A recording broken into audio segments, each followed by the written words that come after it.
দেড় শতাধিক হাদিসের গ্রন্থ, দেড় শতাধিক হাদিসের গ্রন্থে 15 জন সাহাবী থেকে 200 এর অধিক বর্ণনা রয়েছে শবে বরাত সম্পর্কে।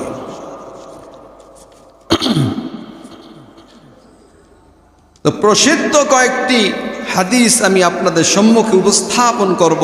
আবু বকর রাদিয়াল্লাহু তাআলা আনহু থেকে বর্ণিত, রাসূল করিম সাল্লাল্লাহু আলাইহি ওয়াসাল্লাম বলেন, ইজা কানাত লাইলাতুন নিসফি মিন শাবান ইয়ানজিলুল্লাহ তাবারাকা ওয়া তাআলা ইলা সামাঈদ দুনিয়া। যখন শাবানের 14 তারিখ দিবাগত রাত্র আসে, তখন আল্লাহ সুবহানাহু ওয়া তাআলা দুনিয়ার আসমানে অবতরণ করেন। সুবহানাল্লাহ। ফায়াগফিরু লিইবাদিহি, আল্লাহ তাআলা তার বান্দাদেরকে ক্ষমা করে দেন। ইল্লা মা কানা মিন মুশরিকিন, তবে যারা মুশরিক শিরিক করে, আও মুশাহিনিন লিআখিহি, এবং যে ব্যক্তি তার ভাইয়ের সাথে, নিজের ভাই হোক অথবা মুসলমান ভাই হোক, তার সাথে হিংসা করে, বিদ্বেষ করে, এই 2 শ্রেণী ছাড়া আল্লাহ তাআলার কাছে ক্ষমা চাইলে আল্লাহ তাআলা তাদের ক্ষমা, সমস্ত বান্দার গুনাহ মাফ করে দেন। সুবহানাল্লাহ। 2 নম্বর হাদিস, আব্দুল্লাহ ইবনে আমর থেকে বর্ণিত, আন্না রাসূলুল্লাহ সাল্লাল্লাহু আলাইহি ওয়াসাল্লাম قال, রাসূল করিম সাল্লাল্লাহু আলাইহি ওয়াসাল্লাম বলেন, ইয়াত্তালিউল্লাহু আযজা ওয়া জাল্লা ইলা খালকিহি লাইলাতান নিসফি মিন শাবান। শাবানের 15তম রাত্রিতে আল্লাহ তাআলা তার বান্দাদের কাছাকাছি চলে আসেন। ফায়াগফিরু লিইবাদিহি, আল্লাহ তাআলা তার বান্দাদের গুনাহ মাফ করে দেন।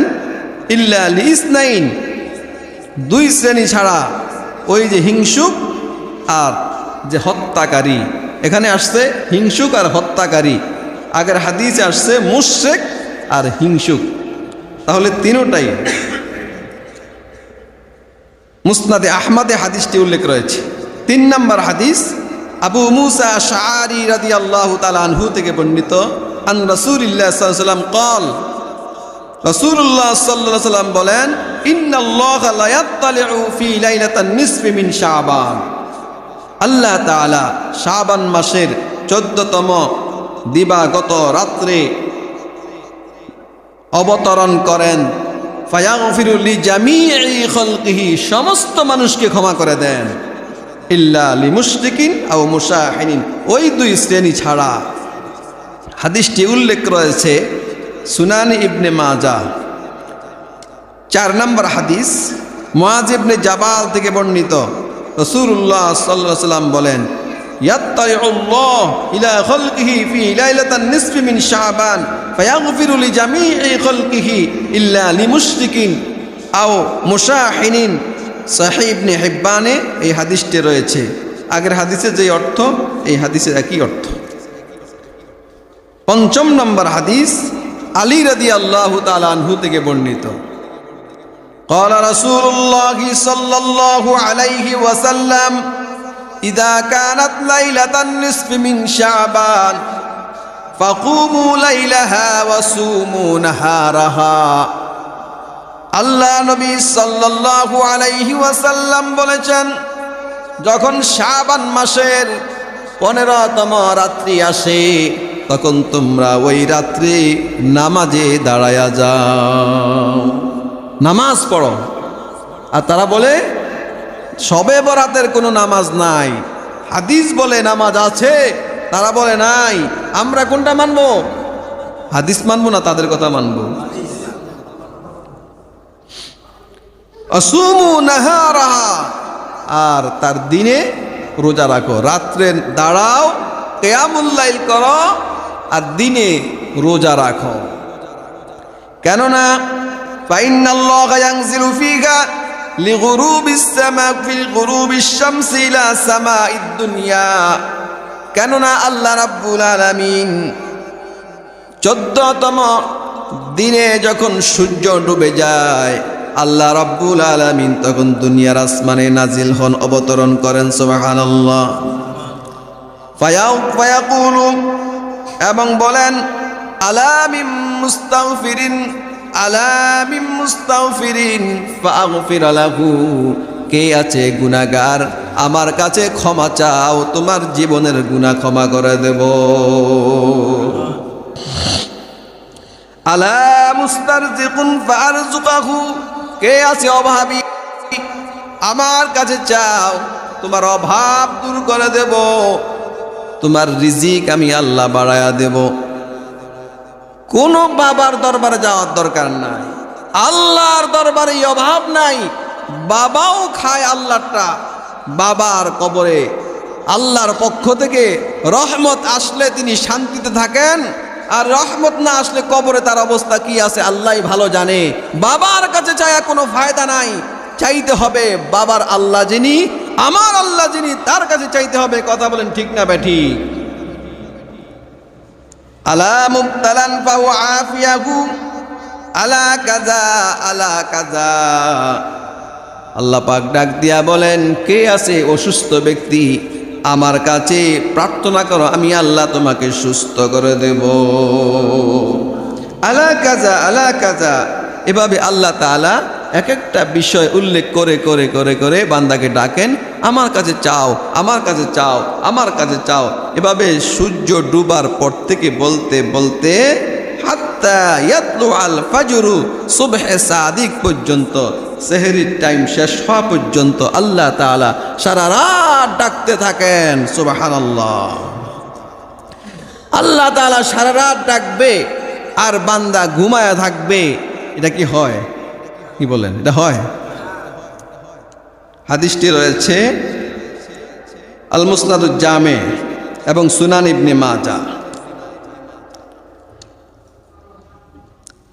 ৬ষ্ঠ নম্বর হাদিস, আয়েশা সিদ্দিকা রাদিয়াল্লাহু তাআলা আনহা থেকে বর্ণিত। তিনি বলেন, আমি একদিন রাসূলুল্লাহ সাল্লাল্লাহু আলাইহি সাল্লামকে রাত্রে আমার বিছানায় নবীজি ছিলেন, তাকে ঘুম থেকে জেগে দেখি গভীর রাত্রে নবীজিকে পাচ্ছি না। তখন আমি খুঁজতে খুঁজতে খুঁজতে দেখলাম মসজিদে নববীর কাছে জান্নাতুল বাকি রয়েছে, জান্নাতুল বাকির কাছে নবীজি দাঁড়ায় আছেন, মুর্দাদের জন্য দোয়া করছেন। নবীজি আয়েশাকে দেখে বললেন, আয়েশা, তুমি কি আশঙ্কা করছো যে আমি তোমার ঘর থুইয়া যে আল্লাহ এবং তার রসুল তোমার উপরে জুলুম করবে, তুমি কি আশঙ্কা করছো? আয়েশা সিদ্দিকা বলেন, ইয়া রাসূলুল্লাহ, ইন্নী জানান্তু আন্নাকা আতাইতা বা'দা নিসাইকা, আমি ধারণা করেছি আপনি আপনার অন্য কোনো স্ত্রীর ঘরে গিয়েছেন। তখন নবীজি বললেন, ইন্নাল্লাহা তাআলা ইয়ানজিলু লাইলাতান নিসফি মিন শাবান ইলা সামাঈদ দুনিয়া, আল্লাহ তাআলা এই রাত্রিতে দুনিয়ার আসমানে আসেন এবং ফায়াগফিরু লিআকতারা মিন আদাদি শাহরে গনামি কালবিন, বনি কালাবের হাজার হাজার বকরি ছিল, ছাগল ছিল, এটা প্রসিদ্ধ উদাহরণ দেওয়া হতো। আল্লাহ নবী উদাহরণ দিয়ে বললেন, ওই যে বনি কালাবের যত বকরি আছে, হাজার হাজার বকরি আছে, তাদের গায়ে যত পশম আছে, ওই পরিমাণ পশম মানুষের গুনাহ আল্লাহ তাআলা মাফ করে দেন। সুবহানাল্লাহ। তার চেয়ে বেশি, আকসারা মানে তার চেয়েও বেশি মানুষের গুনাহ ক্ষমা করে দেন। এই যে ৬টা আমি হাদিস বললাম, ১ ২ ৩ ৪ ৫ ৬, ৬টা হাদিস, এর মধ্য থেকে প্রথম 4টা হাদিস নিয়ে কোনো মুহাদ্দিসিনের কোনো কথা নাই, এগুলা বিনা দ্বিধায় বিনা ইখতিলাফে সহিহ। পরের 2টা হাদিস হলো একটু সনদে দুর্বল। দুর্বল হাদিস যদি হয়, মুহাদ্দিসিনে কেরাম বলেন, সমস্ত মুহাদ্দিসিনে কেরাম একমত যে হাদিস যদি সনদে দুর্বল হয়, হাদিস নবীজির কথা, এই বিষয় তো আর দুর্বল না। নবীজি কি দুর্বল বলেছেন? কথা কয় না। সনদে দুর্বল, কার থেকে কে বর্ণনা করেছে, এই সনদে দুর্বল, নবীজির কথা দুর্বল না। সনদ যদি দুর্বল হয়, ওই হাদিসগুলো আমলের ফজিলতের ক্ষেত্রে গ্রহণযোগ্য। কোন আকীদার বিষয় গ্রহণযোগ্য না। সনদ সনদ দুর্বল হলে আকীদার বিষয়ে হাদিস গ্রহণ হবে না। হ্যাঁ, যদি কোনো আমলের ফজিলত বর্ণনা করা হয় তখন সেটা গ্রহণযোগ্য। সমস্ত মুহাদ্দিসিন কেরাম একমত। তো আগের 4টা হাদিস, পরের 2টা হাদিস, এই হাদিসগুলা আগেরগুলা শক্তিশালী, পরেরগুলা একটু দুর্বল। এই জন্য যে সমস্ত ভাইরা বলেন যে শবে বরাতের অস্তিত্ব নাই, তাদের একজন ইমাম আছে নাসিরউদ্দিন আলবানী, যাকে আমরা মানি না, তারা মানে। আমরা হানাফিয়া তাকে মানি না, তার তাহকিক আমরা গ্রহণ করি না, কারণ আমাদের ইমামের অভাব নাই। ওনারা এই নাসিরউদ্দিন আলবানীকে গ্রহণ করে, মানে তার সমস্ত কথা তারা চোখ বন্ধ করে মেনে নেয়। এই নাসিরউদ্দিন আলবানী রাহিমাহুল্লাহ সিলসিলাতুল আহাদিসিস সহিহার 3 নম্বর খণ্ডে 138 নম্বর পৃষ্ঠায় বলেছেন যে শবে বরাতের হাদিসগুলো সবগুলো মিলালে এমন অবস্থায় পৌঁছে যে সেটা সহির দরজায় পৌঁছে যায়। সহি হওয়ার জন্য এত দলিল লাগে না। এই হাদিসগুলোর সনদ এমন পর্যায়ে পৌঁছেছে সবগুলো মিলালে সহি গ্রহণযোগ্য হাদিস হওয়ার চাইতেও আরো বেশি শক্তিশালী হয়ে গেছে। সুবহানাল্লাহ।